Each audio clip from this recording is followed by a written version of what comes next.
Akka lakkoofsa Girigooriyaanitti adoolessi 19 guyyaa gargaarsa namoomaa addunyaa ta'uun kabajamuu erga eegalee bubbuleera. Guyyaa kana sababeeffachuun ergaan pireezidaantiin Ameerikaa Jooyi Baayiden dabarsan olola daayirektarri olaanaan dhaabbata fayyaa addunyaa Dr. Tewoodiroos Adaanoom dabarsan kan utube ture. Dr. Tewoodiroos tibbana ergaa karaa dhaabbata isaanii dabarsan irratti qaama tokkichaaf dhaabbachuun dhaabbata fayyaa addunyaa mara hoogganuu akka dursaa jiran ifatti mul'isaniiru. Silaa akka daayirektara fayyaa lammii hundaa hoogganu tokkootti waa'ee buqqaatii naannolee Afaarii fi Amaaraa irra qaqqabeen lammiilee miidhamanii homaa hin dubbanne ture. Mr. Baayiden ergaa isaanii har'aatiin nuti har'a hojjettoota gargaarsa namoomaa irratti ajjeefaman warreen miidhamanii fi ukkaanfaman yaadanna jedhan. Bara 2022 keessa addunyaan gargaarsa namoomaa hedduu barbaaddeetti kan jedhan pireezidaantiin kun namoota miiliyoona 300 gargaarsa barbaadan keessaa namoonni miiliyoona 100 dirqiin buqqaaniiru jedha.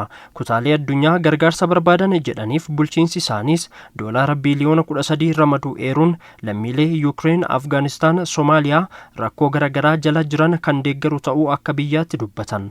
Gara Itoophiyaa yeroo dhufan garuu lammiilee Tigraay keessatti miidhaa saalaa irra gahe jechuun eeran.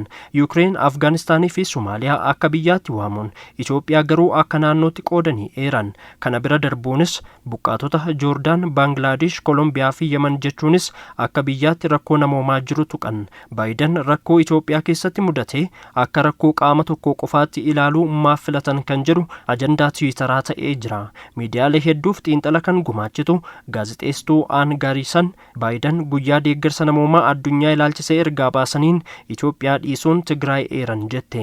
Itoophiyaa keessatti waliigalaan lammiileen miiliyoona 4.5 ol akka buqqaan odeeffannoowwan garaagaraa ni agarsiisu. Buqqaatiin kun naannolee hunda keessatti sababa uumamaaf namtolcheen kan mudatedha. Miiliyoona 4.5 kana keessa naannoo Tigraay irratti qofaa xiyyeeffachuun maaliif barbaachise kan jedhus gaaffiidha.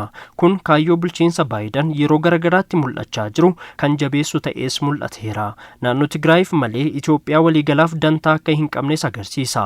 Sababa humni TPLF weerara naannoo Amaaraa fi Afaaritti gaggeesseen namootni 600,000 ol buqqa'aniiru. Haadholiif shamarran hedduun gudeedamaniiru. Manneen yaalaa, manneen barnootaa fi kanneen biroos barbadaa'aniiru. Baayiden garuu waa'ee lammiilee miiliyoona walakkaa ol rakkoo keessa jiranii kana homaa hin dubbanne. Kun ergaa sanyummaa Dr. Tewoodiroos Adaanoom tibbana tamsaasan deeggaruuf kan ba'e fakkaata. Dr. Tewoodiroos waa'ee lammiilee Tigraay rakkoo jala jiranii addeessuu malee waa'ee miidhaa TPLF'n lammiilee naannoo Afaarii fi Amaaraa irratti miidhamanii homaa hin dubbanne ture. Ergaan viidiyoon tamsaasan kunis araddaa Tiwiitaraa irratti namoota hedduu dammaqsee ture. Dhimmoota Afrikaa irratti kan barreessu Pool Raayinaalds Tewoodiroos mootii sanyummaa jechuun barreesse. Miseensa garee Staalinistii TPLF kan ture namni kun Itoophiyaanota 600 qofaa bakka bu'uun waggoota 27f Itoophiyaanota 994 sanyummaan miidhaa kan ture jedheera. Fuwaad Mustafaa Aliin ammoo oduu miidiyaaleen ergaa Tewoodiroos baasan maxxansuun osoo waraanni qaamaa hin eegalin waraanni miidiyaa Itoophiyaa irratti banameera jedhe. Baayiden ergaa karaa Waayit Haawusiin baasaniin olola Dr. Tewoodiroos kana balballoomsaniiru.